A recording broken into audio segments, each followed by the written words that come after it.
Você pode acompanhar comigo, por favor? Lucas capítulo 8, versículo 40, diz assim a palavra do Senhor. Quando Jesus voltou, a multidão o recebeu, pois todos estavam à sua espera. Então veio um homem chamado Jairo, chefe da sinagoga, e prostrado aos pés de Jesus, implorava-lhe que fosse até a sua casa, porque tinha uma filha única, de cerca de 12 anos, que estava à beira da morte. E quando ele se dirigia para lá, a multidão o comprimia, e uma mulher que sofria de uma hemorragia havia 12 anos e gastara todos os seus bens com os médicos, mas não havia conseguido ser curada por ninguém, aproximando-se por detrás, tocou a borda do manto de Jesus, e a sua hemorragia estancou imediatamente. E Jesus perguntou: quem me tocou? Como todos negassem, Pedro lhe disse: mestre, a multidão te aperta e te comprime, mas tu dizes: quem me tocou? Versículo 47. Então, vendo que não passara despercebida, a mulher, aproximando-se trêmula e prostrando-se diante dele, declarou-lhe perante todo o povo o motivo por que havia tocado e como fora imediatamente curada. Daí no versículo 49 vai dizer assim: enquanto ainda falava Jesus, alguém da casa do chefe da sinagoga veio avisar: a tua filha já está morta, não incomodes mais o mestre. Ouvindo, porém, Jesus disse a Jairo: não temas, crê somente e ela será curada. Até aí tá bom, o restante eu explico. Olha para cá, por favor. Como eu disse, o tema da minha mensagem hoje é a fé que opera milagres. Eu sei que um título como esse, no meio reformado, parece quase que heresia, porque nós podemos ir a dois extremos. Em que sentido? Enquanto nós vemos o perigo de igrejas que o tempo todo enfatizam a questão financeira, de que se você é de Deus, você tem que ter dinheiro, você tem que prosperar, você tem que trocar de carro, você tem que ter casa boa. Enquanto uns enfatizam isso, o que muitos reformados fazem em contrapartida? Eles acham que o crente bom é aquele crente que vive na miséria, que não pode orar para que Deus possa dar um salário melhor, prosperar, avançar na vida. Não podemos cair nesses extremos. Se a falsa igreja, ela só fala de dinheiro, nós não vamos deixar de orar por milagres sobre a nossa vida material também, de forma alguma. Se falsas igrejas se importam o tempo todo com milagre, como que nós respondemos em relação a isso? Aceitamos a enfermidade numa boa sem crermos que Deus é poderoso para curar? Óbvio que não. Olha o exemplo que nós vemos neste texto que acabamos de ler.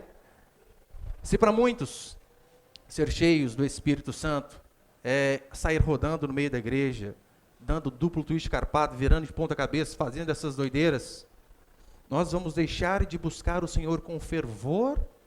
Não vamos. Se alguns estão preocupados apenas com o emocionalismo, porque muitos hoje, eles vão ao culto preocupados apenas com o emocional. Eles querem apenas sentir Deus. Às vezes as pessoas dizem isso: eu não senti Deus.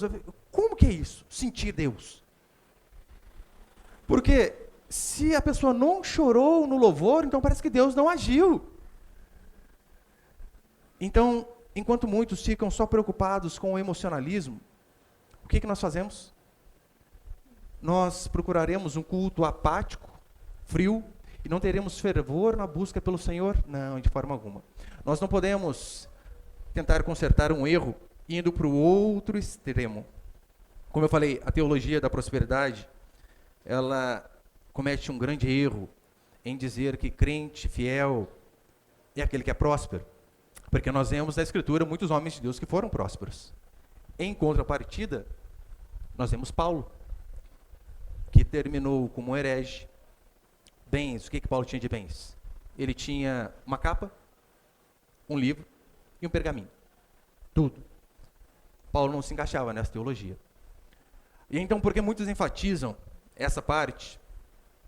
Olha o que um grande pastor reformado de nosso país disse: eu não estou preocupado com a sua vida financeira. A minha preocupação é que você vá para o céu. É a principal preocupação nossa, óbvio que é. Mas quem disse que as coisas materiais também não fazem parte aqui desta vida? Essas pessoas acabam se esquecendo de João, o apóstolo João, que ele olha para as pessoas, escreve uma carta e diz assim: eu faço votos pela tua prosperidade, assim como é próspera a tua alma. A Escritura não tem problema nenhum em ver homens e mulheres avançar financeiramente, nenhum problema. Agora, Se as pessoas esquecem dos necessitados por conta de pensar apenas em si, o que nós faremos com essas pessoas? Vamos apenas orar para que Deus abençoe? Não, a Escritura diz que na medida do possível nós devemos também ajudar. Devemos ajudar essas pessoas. O grande problema de muitos hoje, sabe qual é? Muitos pastores. Eles têm a síndrome do gabinete. O que é a síndrome do gabinete? Para eles o ministério é apenas o escritório, em meio a livros e estudo. Isso é uma parte do ministério. O pastor ele precisa acordar cedo, se dedicar, orar, estudar a fundo, para que depois tudo aquilo que ele estudou, ele saia de sua casa e vá até as pessoas. Ele precisa saber o que é ajudar um pai de família que talvez esteja passando por problemas, sustentando a sua casa. Ele precisa saber o que as ovelhas estão passando, se tem alguém ali que está necessitado de coisas básicas. Então isso é de suma importância. Eu e você precisamos sempre ter em mente que nós não podemos ficar em um extremo nem no outro. É por isso que Jesus condena, aquilo que está à beira do caminho. Não podemos ficar numa beira e nem outra, principalmente em relação à fé. Em relação à fé, nós vemos os nossos irmãos pentecostais dizendo da seguinte maneira: nós cremos num Deus que opera milagres. E apenas isso, apenas isso. Vai fazer, vai fazer, vai fazer. E quando Deus não faz, a pessoa fica brava com Deus. E então os reformados deturpam, em vez de corrigir, e pregam da seguinte forma: nós cremos que Deus vai fortalecer a nossa fé para que nós possamos suportar todas as dores que sobrevirem. Deus vai dar força. Pastor, mas Deus não faz isso? Óbvio que faz. Só que hoje no meio cristão parece que você tem que escolher um lado, ou o lado de cá, que Deus sempre vai fazer milagre, ou o lado de cá, que Deus sempre vai dar força para a gente suportar o sofrimento. Sendo que a Escritura fala das duas coisas. É por isso que eu e você devemos olhar para a Escritura num contexto geral, porque a Bíblia fala de Daniel, que sim, por intervenção divina, foi livre na cova dos leões, não foi da cova. Ele foi à cova e foi livre lá. Deus faz milagres. Todavia nós vemos inúmeras outras pessoas que foram para a mesma cova, que foram para o Coliseu e morreram devorados por leões. Deus estava com um e não com o outro? Óbvio que não. Deus estava com os dois, porque a fé cristã, ela faz isso, ela une as duas coisas. E nós temos que sempre ter fé que Deus, Ele pode, ainda hoje, ressuscitar morto. Mas ainda que Ele não faça. Este mesmo Deus diz que nós devemos ter fé, porque Ele vai nos ajudar a suportar o luto. Nós não podemos ficar apenas no time A ou no time B, porque a Escritura fala dos dois. Por isso, quando as pessoas perguntam para mim, como que eu creio em relação a isso? Eu creio que Deus cura? Óbvio que creio. Eu oro toda vez, constantemente. Começa a aparecer uma dor, fala, Deus, eu já não sei o que é, mas cura. Em nome de Jesus. Eu creio que Deus cura. Pastor, mas e se Deus não curar? Eu continuo crendo. Ele é Deus quando Ele faz, Ele é Deus também quando Ele não faz. Se a filosofia, eles embasam a sua crença com base na razão, na dialética, na tese, na antitese, e com base nisso eles chegam ao conhecimento de si mesmos, a fé cristã é diferente. A Escritura diz que a fé cristã é baseada no poder de Deus. Poder, em que sentido? Olha o tanto de milagre, meu irmão, que a gente vê a Escritura. Milagres à torta e à direita, já começa com o nascimento de Jesus Cristo. Uma virgem engravidou. Uma virgem engravidou. Nós vemos Jesus ressurgindo dos mortos, milagres para todo que é lado. Nessa mesma passagem que nós vemos uma criança morta, o Senhor orando e ela ressuscitando. Aí como assim? Nós não vamos orar por essas coisas, sendo que a Escritura está recheada desses exemplos. Você reparou que esse talvez é um dos maiores erros nossos, dos reformados. Eles se preocupam demais com a teologia e devemos nos preocupar. Só que se esquecem do poder de Deus.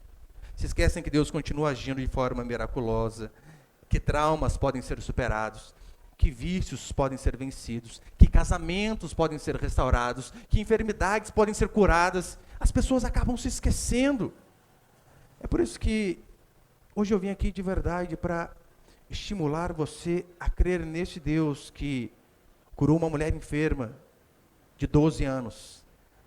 que ressuscitou a filha de um homem que estava angustiado por conta da sua menina ter morrido. Essas são as frases que nós vemos aqui. A tua fé te salvou, para aquela mulher. E Jairo, assim que aquele mensageiro chega e diz, a tua filha está morta, olha o que Jesus diz para ele. Não temas, crê somente. Jairo crê e vê aquele milagre. Todavia, é claro, há uma diferença. Aqui nós vemos a fé verdadeira em ação. O que seria a fé verdadeira? A fé falsa é aquela falsa que diz que vai acontecer a mesma coisa com todo mundo. Todo mundo. Repare que essa mulher aqui tinha uma multidão apertando Jesus Cristo. E ela então, depois de 12 anos enferma, ela vai lá, provavelmente escadavérica. Imagina, irmã, você, 12 anos menstruada, quem que aguenta? E então, a multidão apertando Jesus Cristo, ela se esforça, vai e o toca. E quando ela o toca, ele diz assim, quem me tocou? Pedro até quase que repreende o mestre, né? Oh, Senhor, tá de brincadeira, né? Olha o tanto de gente apertando aí. O Senhor quer perguntar, quem o tocou? Está todo mundo te tocando. Mas o que ele diz? Não, alguém tocou em mim diferente, porque de mim saiu o poder. É bem provável que naquele meio, havia muitas outras pessoas enfermas também. Mas a Escritura diz que esta mulher foi curada. Por que será?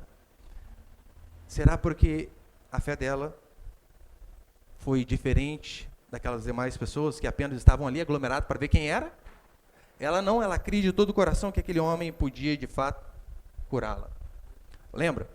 A Escritura vai dar o exemplo que, em Lucas 4, que as pessoas começam a reclamar de Jesus assim, olha, por que você não faz os milagres que você fez lá naquela cidade, aqui nessa também? E então ele diz assim, olha, vocês lembram daquela viúva de Sarepta? Existiam várias viúvas ali necessitadas, mas o Senhor fez um milagre na vida de uma, depois ele cita Naamã.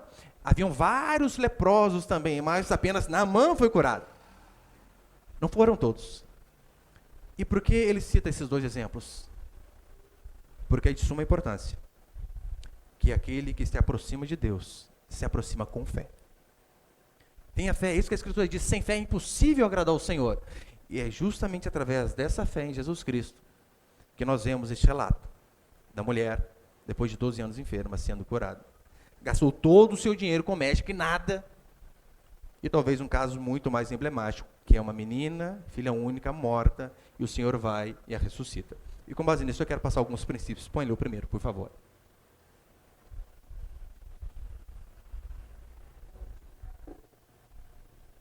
O primeiro princípio é o seguinte, a fé verdadeira é certeza. Certeza. Em Mateus, que conta a mesma história, ali no capítulo 9, vai dizer que essa mulher diz assim, se eu apenas tocar a borda do seu manto, não preciso nem abraçá-lo, não. Se eu apenas tocar a pontinha ali, da sua túnica, do seu manto, eu tenho certeza que eu serei curado. E Jairo diz assim no Evangelho de Mateus, mestre, vem, se o Senhor vir, ela viverá. Olha a postura dessas duas pessoas. Hebreus vai sintetizar para mim e para você o que é fé. Fé é a certeza das coisas que se esperam, é a convicção de fatos que se não veem. Ou seja, ainda que o nosso natural não estejamos vendo nada, a Escritura diz que a fé, ela vê além do natural. Além do mais, Tiago capítulo 1, versos 5 e 6, olha o que a Escritura vai dizer. Se alguém de vós tem falta de sabedoria, peça, porém com fé, em nada duvidando. Pois o que duvida é semelhante à onda do mar, impelida e agitada pelo vento.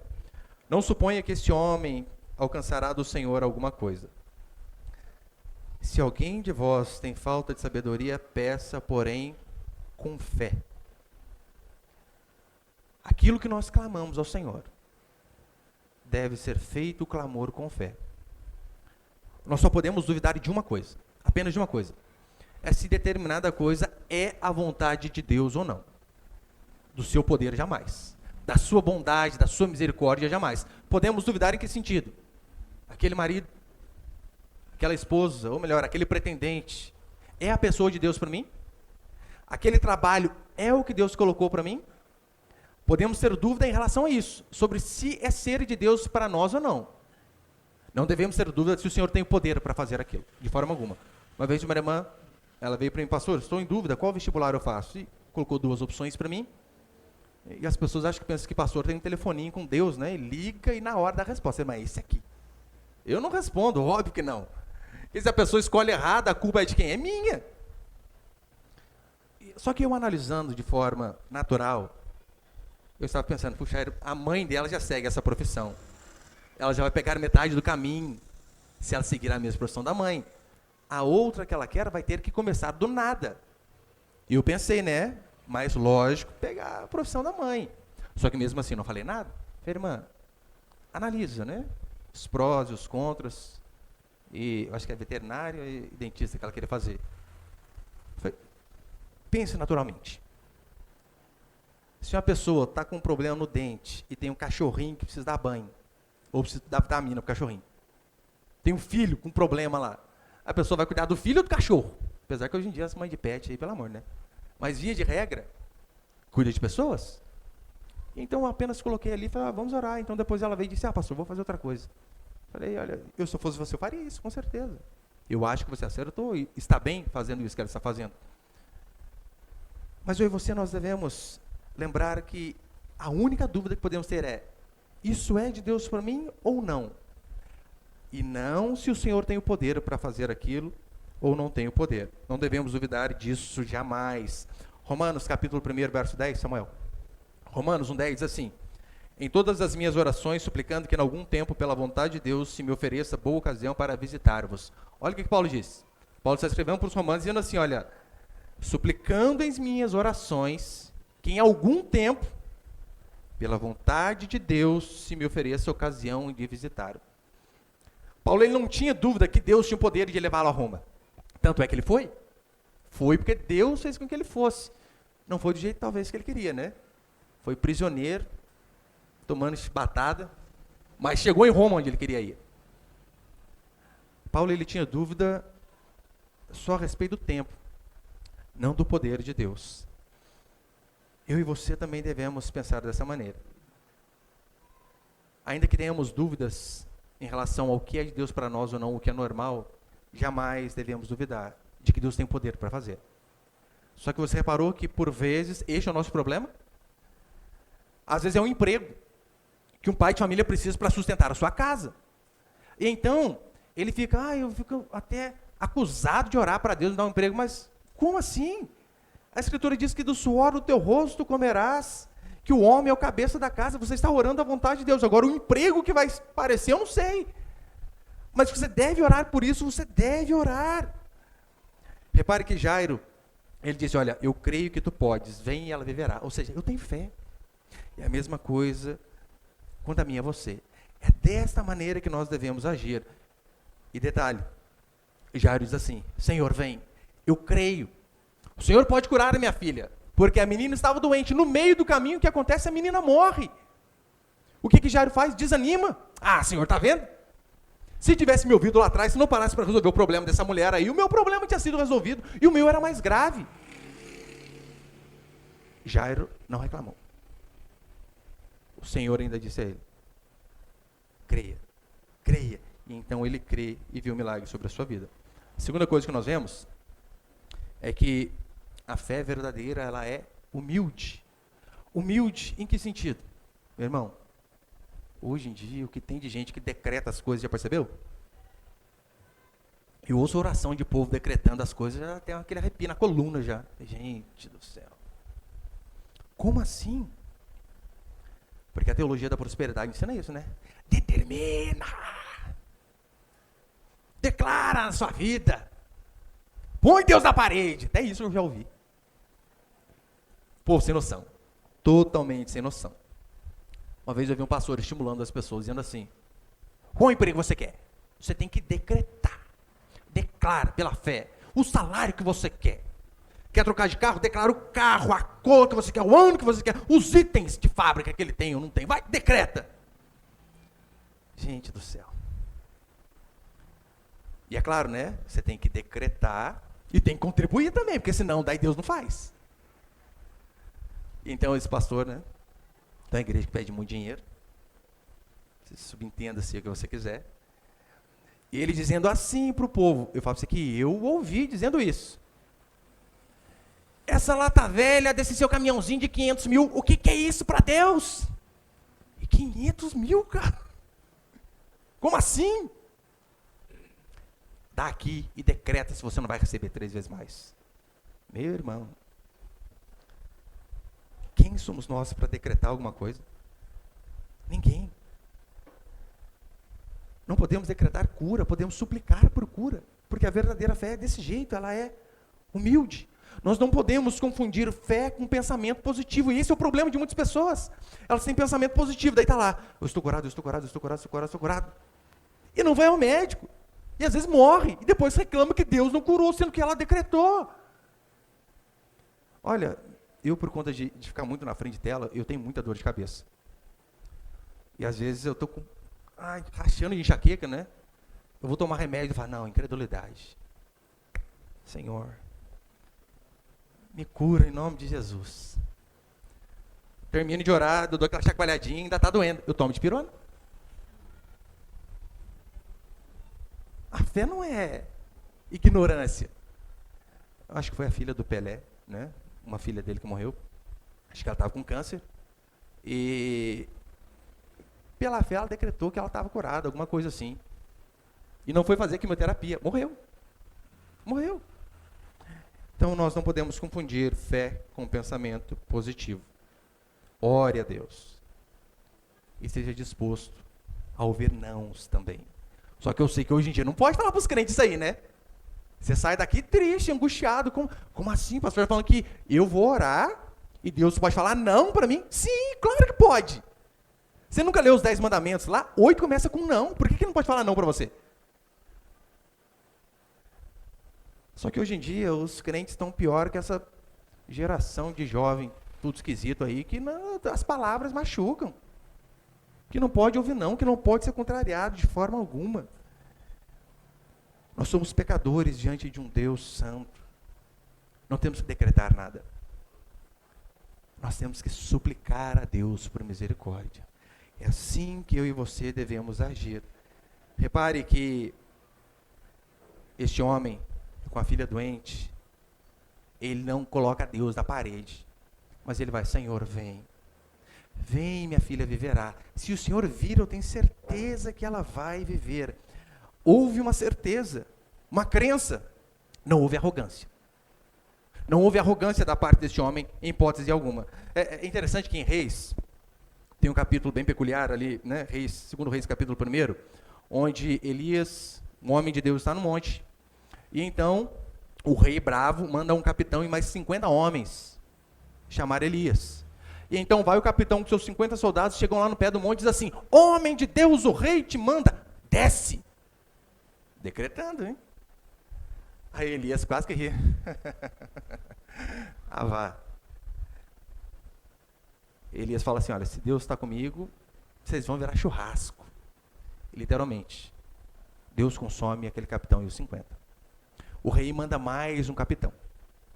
E este capitão, mais arrogante ainda, vai lá e diz assim, homem de Deus, o rei te ordena, desce depressa.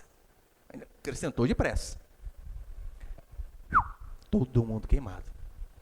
E então, vai o terceiro. Já tem ali. Terceiro capitão de 50 vai.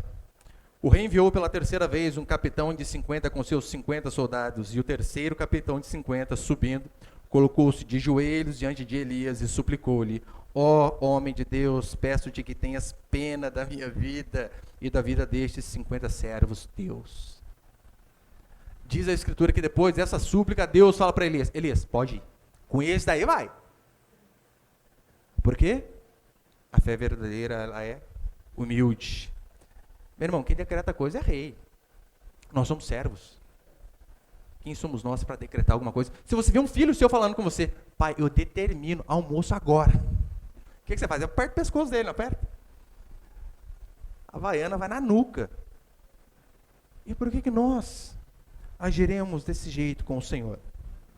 A fé verdadeira, ela é ousada, é corajosa, mas acima de tudo ela é humilde.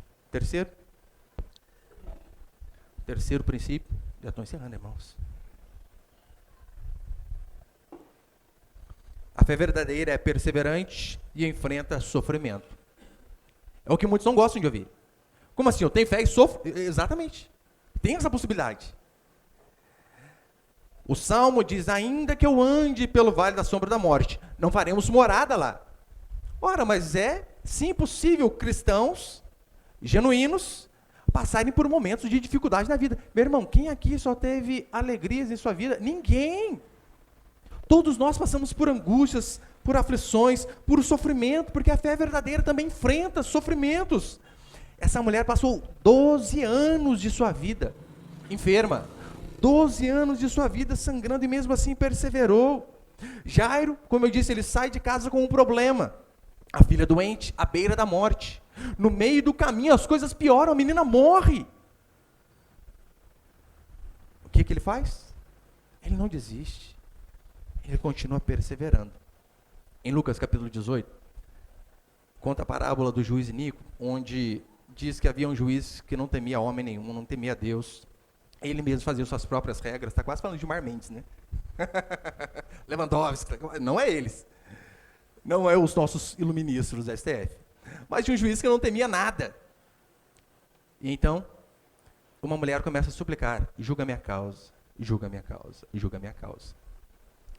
Diz a Escritura que de tanto ela incomodar aquele juiz iníquo, ele, por amor a ele, resolve atender a causa daquela mulher. Simplesmente para deixar de ser amolado. Paciência enchida ali. Então, a Escritura começa a nos ensinar. Deus não fará justiça aos seus escolhidos, que a Ele clamam de dia e de noite, embora pareça demorado em fazê-lo. Não que Deus seja esse juiz iníquo de forma alguma. Mas o ensino da parábola é, se até um juiz perverso, de tanto uma mulher clamar a Ele pela sua causa, este homem faz. Quanto mais o nosso Deus.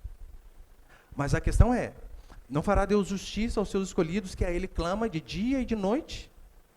Você tem feito isso? Tem clamado de dia e de noite, ou talvez esteja passando por um problema e, Senhor, Tu sabes que eu preciso. Você não quer nem falar. Deus sabe todas as coisas, para que eu vou gastar tempo orando, né? Como assim você quer ver Deus fazendo na sua vida? E a fé verdadeira também enfrenta sofrimento. Nós vemos isso nesses dois casos.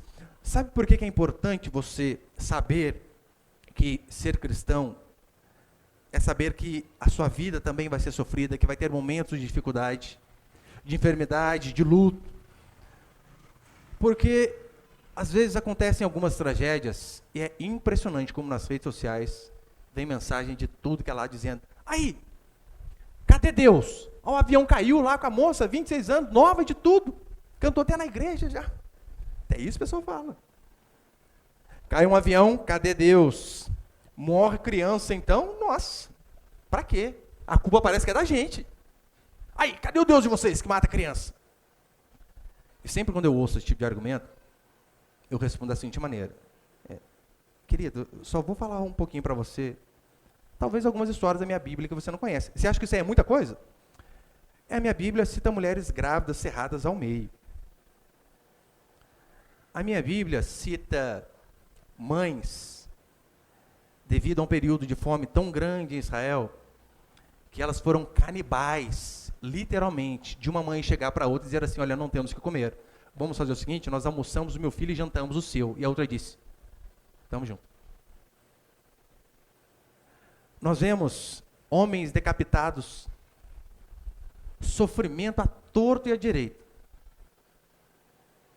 Nós vemos o profeta diante de tanta desgraça, olhando para cima e dizendo assim, ó Deus, Tu nos deste menos do que merecem as nossas transgressões. Você acha que realmente tudo isso que acontece conosco é muito? Leia a Escritura. Se você torcer a Bíblia, quase que sangue jorra dali. Todavia, aqueles que sofrem são os que mais buscam o Senhor.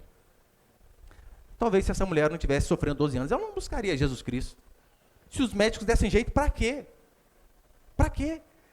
Se a filha desse homem não tivesse passando por uma enfermidade à beira da morte, é bem provável que ele não tinha ido atrás do carpinteiro. Esse é o motivo pelo qual a maioria de nós estamos aqui. Já viu aquele papinho? Ai, você veio pelo amor, você veio pela dor. Todos nós viemos pela dor. Ninguém veio para cá por amor. Você conhece alguém que ganhou na loteria e resolveu ser crente? Que ganhei 500 mil, gente, vou dar 50 na igreja, alegria que eu estou no coração.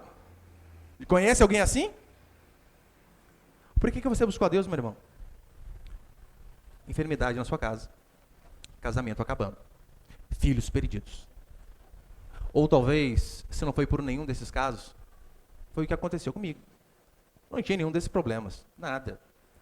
Meu problema era um vazio existencial absurdo, que nada que eu fazia preencher aquele vazio. Eu pensava, olha, o dia que eu arrumar um bom emprego, passei no bom concurso, o dia que eu tiver um bom salário, tive, o dia que eu sair com aquela moça, pronto, o dia que eu casar, o dia que eu tiver filho, eu vi que todas aquelas coisas aconteciam e nada preenchia. E então, ainda que não teve nenhuma desgraça externa, oh Deus, a desgraça interna era muito pior. Todos nós buscamos a Deus porque necessitamos de algo, sem exceção. Quem sofre é quem busca a Deus, porque é a fé que fortalece a mim e a você. Essa mulher mesmo, diante de tanto sofrimento, ela fez isso. Ela buscou ao Senhor. Porque, ainda que o sofrimento seja muito, devemos lembrar da Escritura que diz que aqueles que esperam no Senhor renovam as suas forças. Apenas Ele. E quarto, e último para encerrar, é o seguinte.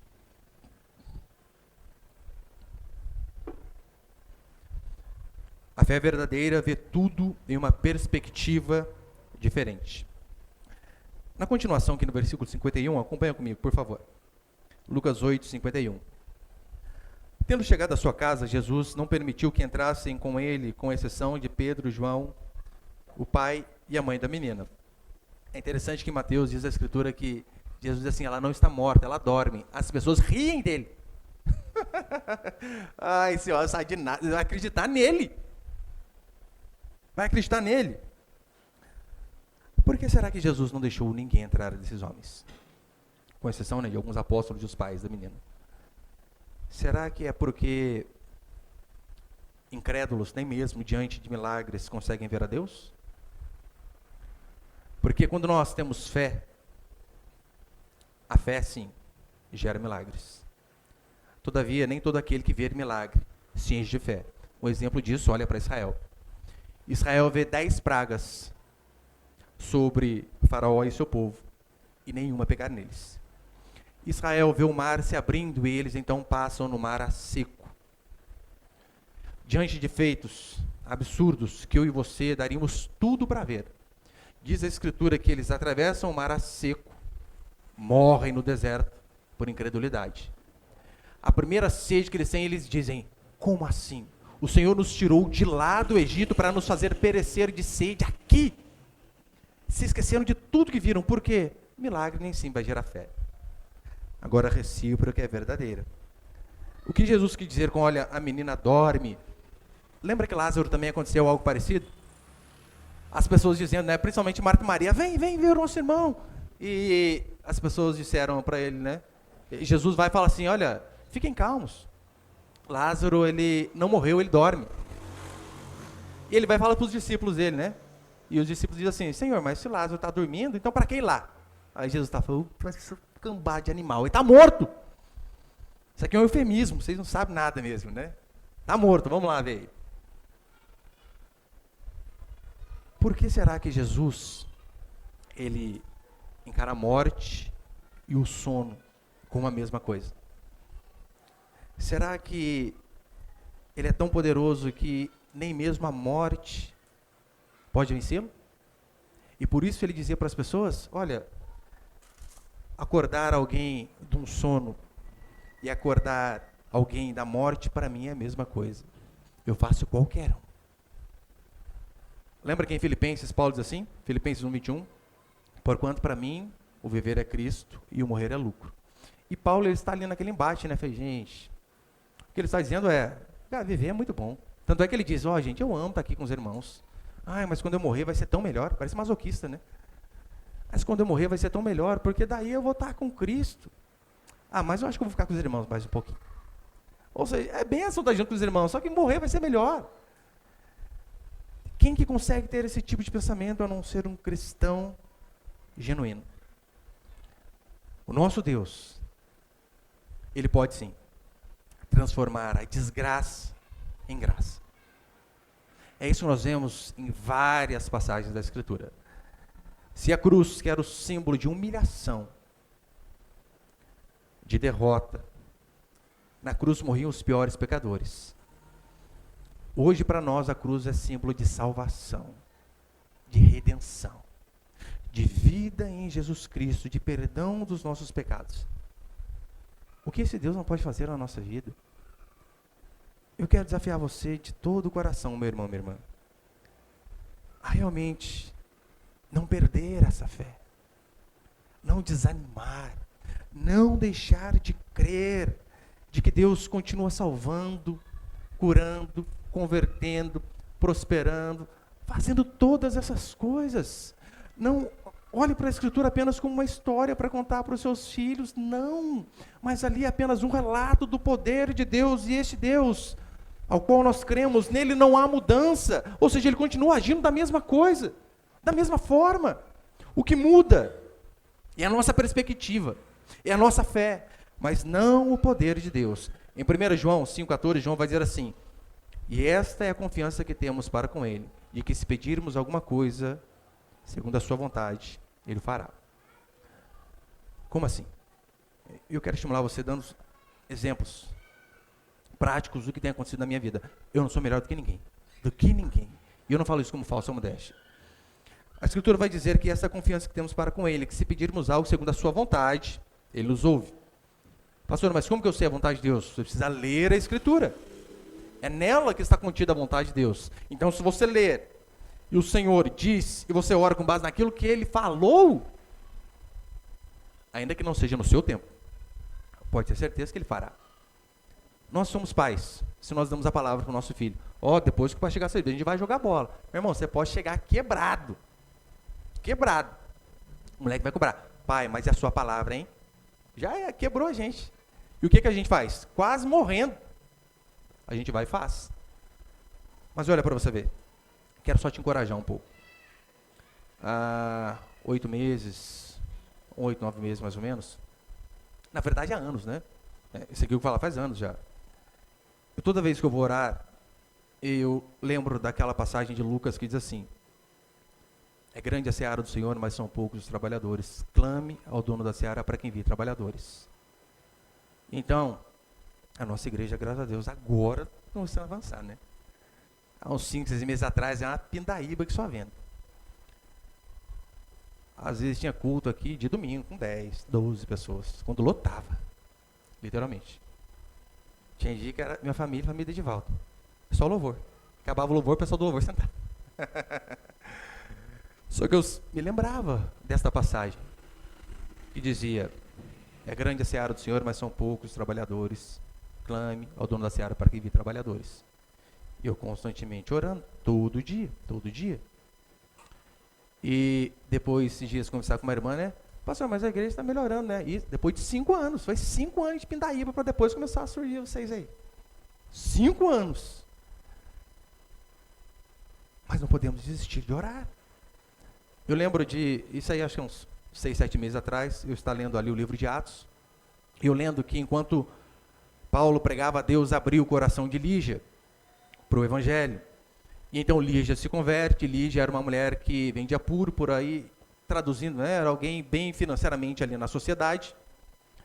E Lígia, por conta de se converter, o que ela fez? Ela abriu a porta de suas casas ali para os discípulos, para os apóstolos, para os irmãos da igreja que precisavam. E eu estou lá, orando ao Senhor: manda umas Lígias para a igreja. Precisa disso. Isso é importante para a igreja. E graças a Deus, percebeu? A gente está fazendo comunhão direta agora. É das mulheres, é dia 18, agora vamos fazer de novo. E irmãos que disponibilizam as suas casas. Daí ontem estava no aniversário, a irmã mostrando uma foto, meu pastor colocando piscina lá em casa. Eu falei: glória. Gente, só falta colocar o piso. Eu espero, não tem problema não. Espero. E já falando, olha, pastor, quiser fazer uma confraternização lá, eu falei, pode ter certeza, né? Que a gente vai sim fazer carteirinha lá, sócio da sua casa, final de semana, vai ter uma carteirinha lá.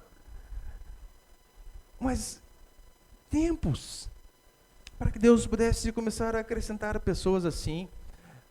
Olha, faz 2 semanas isso, 2 semanas. Eu só estou falando para você ver a importância de orar segundo a Escritura. E eu li ali e falei, Senhor, em Atos precisava desse tipo de gente. Então o Senhor acrescentou, que custa para o Senhor fazer aqui também, né?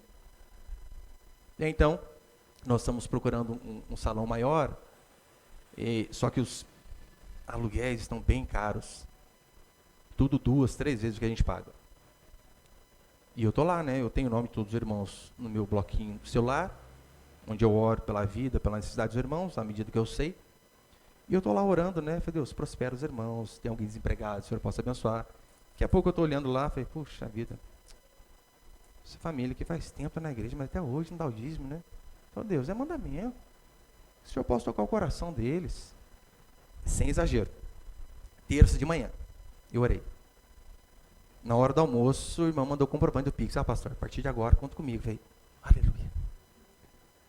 Será coincidência? Ou será Deus, de fato, respondendo aquilo que a gente ora de acordo com a palavra? Porque concorda comigo? Como o irmão falou aqui, é um mandamento, diz, nós acreditamos nisso.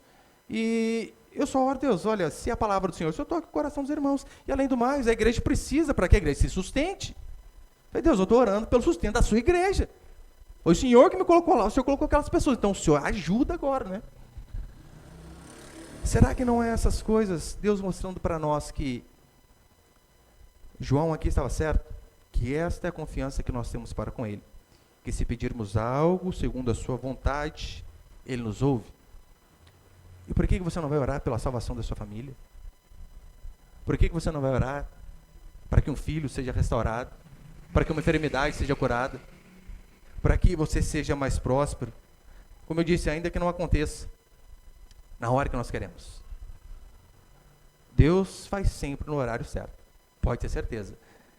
Jairo, ele ora, e então Deus vai e faz na vida do outro. E às vezes acontece isso com a gente, não acontece. Você está orando, fulano lá. Isso é para testar a gente, né? Fala, Senhor, estou orando aqui, o Senhor abençoa o fulano. Às vezes é Deus para dar uma testada, para ver como está o coração da gente. Mas você reparou?